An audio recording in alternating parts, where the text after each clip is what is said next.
My COVID quarantine continues, so you get another YouTube video review.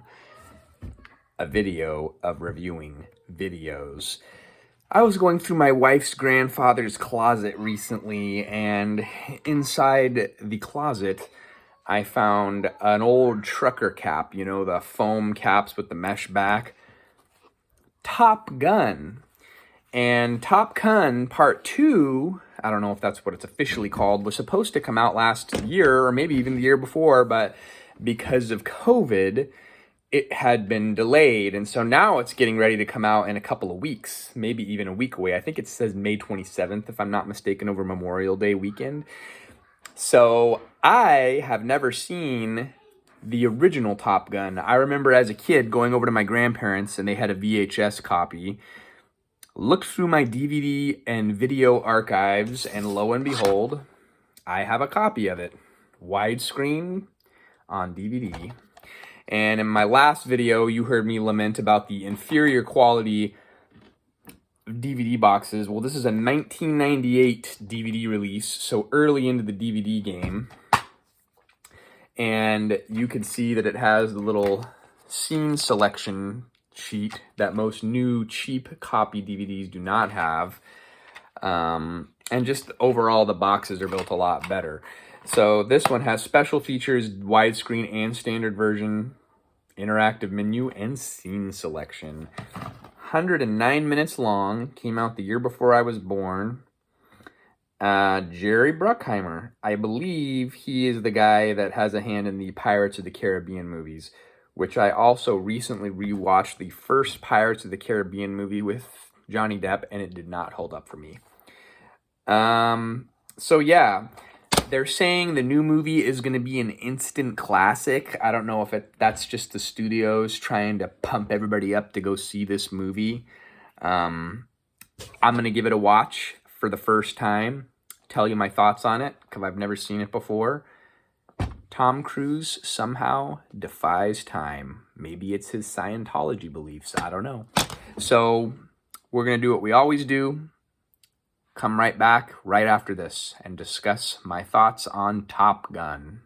So hang in there, folks. It'll be a GIF, but it'll be one click of the stop and start record button. Okay, we are back. Special guest reviewer right here. That just wasn't planned originally, but we only have one DVD player in a common area, and so there she is.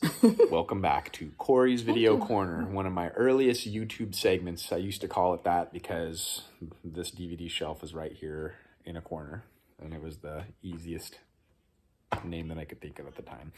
So, Top Gun. This was both of our first watch of this 80s classic, and I will say the soundtrack, that Kenny Loggins Danger Zone, very definitive of the time. Mm-hmm. This movie was very 80s in some regards, and a great buddy film. The buddy film? Buddy film. They were like the two buddies, the Goose and the Maverick guy. Yeah. We won't give any spoilers for those of you that haven't seen it. Okay, this has nothing to do with this movie, but there's two other movies that I recently watched within the last year that I would recommend. I don't think you watched these with me. I would recommend that you watch Tom Cruise's breakout film, Taps, that came out in the early 80s. Highly recommend it. I have an old VHS copy. I didn't watch it, no. And then I also recommend Richard Gere and Officer and a Gentleman. It's also about a pilot going to a naval pilot school. Very good movies, but we got kids running in the background. So at first watch, I was Scram, we're doing a review. Get out of here. I was kind of in the mid 3s out of 5s. I was like, it's not my. No, go play outside. Stop! We're doing a serious movie review here, and I'm holding this phone with one hand. And it's very important.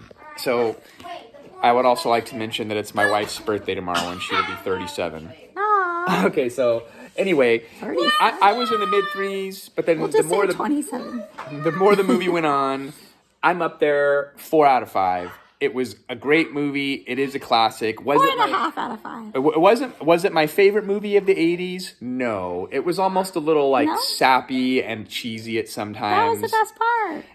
It was just very, to me, sometimes it was kind of just blah.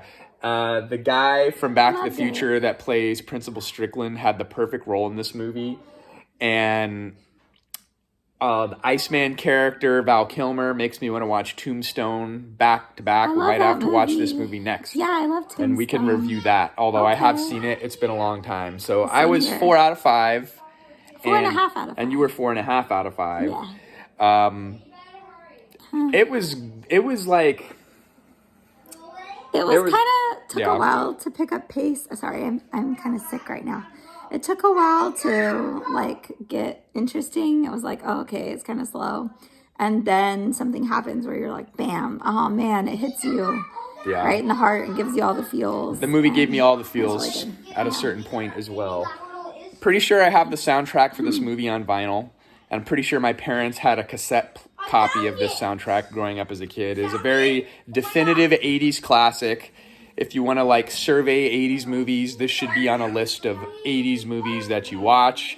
But it's like not really like a stylistic movie. Like, you know, you think of like an 80s classic, maybe like Full Metal Jacket, a Kubrick movie, or I don't know, another Kubrick movie, The Shining. What was that one line that he said? Which was that from that movie? That line that people quote all the time? No, I can't remember what it was. There was a lot of one-liners. Yeah, there were a lot of one-liners. So that's it. I can't remember any of them, of course. So that's not exciting content. Yeah, no, like for me, it's like, was it like, there was some cool stylized scenes, like the whole fighter jet scenes, that was kind of cool. It kind of reminded me of Star Wars. A lot of those like close-up face shots, the X-Wings moving around, but in this case, they're fighter jets. So it's just kind of like, you know, it's the peak of the Cold War, so the Russians are the big enemy in this movie. It was just it was a movie of its time. Now that I've watched it and the new movie's about to come out, I'm interested to watch that in theaters as well. It has everything. It has friendship and a love interest, action. Meg Ryan's haircut, ugh. It was bad. Why can you see the black like under the It was a haircut of its generation. It's so like poofy. Movie makes me want to grow chunky. A mustache back. How do you feel about that? Too itchy. Okay.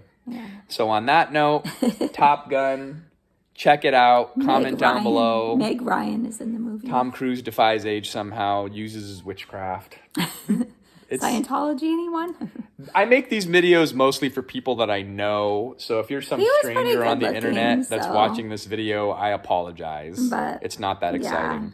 No, it's exciting. I wish I could remember those one-liners that he said at the beginning. Would you watch it again? I would watch it again just to try and remember what those one-liners were, where I thought, oh, that's a quote that I hear a lot. I feel like this movie was a one and done for me. Like I watched it and now it's going to go back up on the shelf. I have to watch it without the kids around because I kept having to take them in the other room because there is some cursing when they're in the airplane. PG 1980s is not modern day PG. It's more like PG-13. That's fair. And there is well, you said no spoilers, but there's a passionate romance scene, but it's very tame. It's tame, but if you have a 5-year-old, maybe take him out of the room. There you go, folks. Until next time, we'll see you then. Bye.